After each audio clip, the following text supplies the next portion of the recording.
Assalamualaikum warahmatullahi wabarakatuh. Hello everyone, I'm Rani. In this section, I will discuss one of interesting material for the psycholinguistic course, namely wild and isolated children and the critical age issue for language learning. So, what is definition of a wild child? A wild child is a human child who has lived isolated from human contact from a very young age and has no or little experience of human care, loving or social behavior, and critically of human language. Some wild children have been confined in isolation by other people, usually their parents. Some stories about children experiencing language deficiency are among the Chinese stories that I will present and explain the Chinese story in my podcast.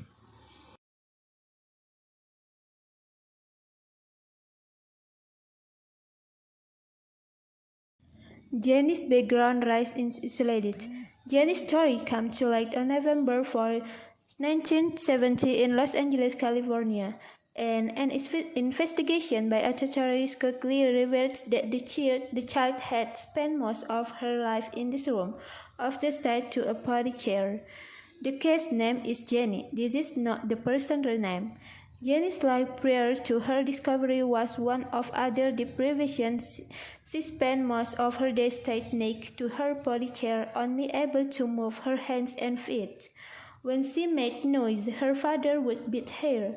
Her father, mother, and other brother rarely spoke to her. The story of her case soon spread, drawing attention from both the public and the scientific community. The case was important. A team of psycholinguistic and language experts began the process of rehabilitating Jenny.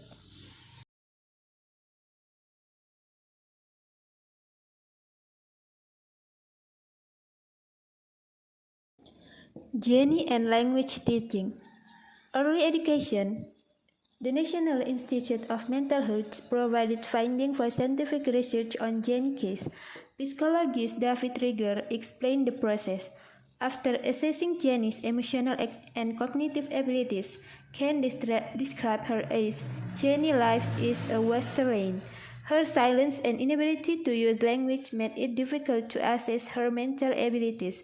But on tests, she scored at about the level of 1-year-old. She soon began to make rapid progression in specific areas, quickly learning how to use toilet and dress herself.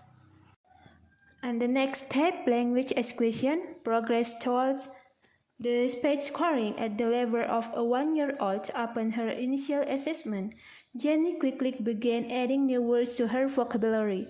She started by learning single words and eventually began putting two words together that matched the way young children do.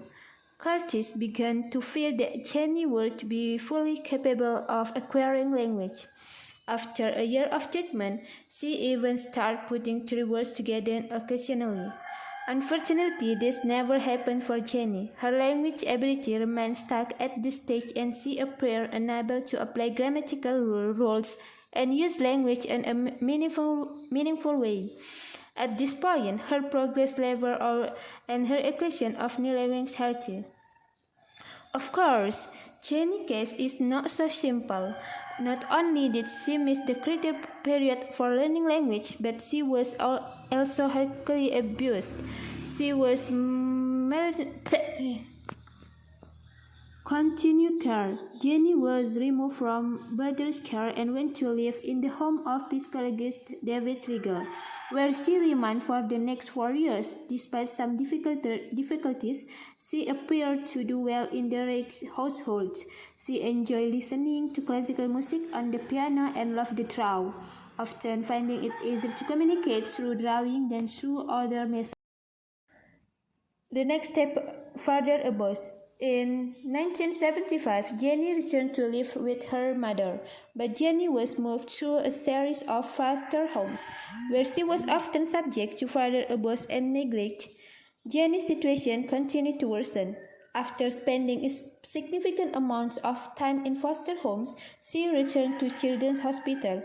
Unfortunately, the progress that had occurred during her first stay had been severely compromised by the sequence treatment she received in foster care. Jenny was afraid to open her mouth and her regrets back into silence.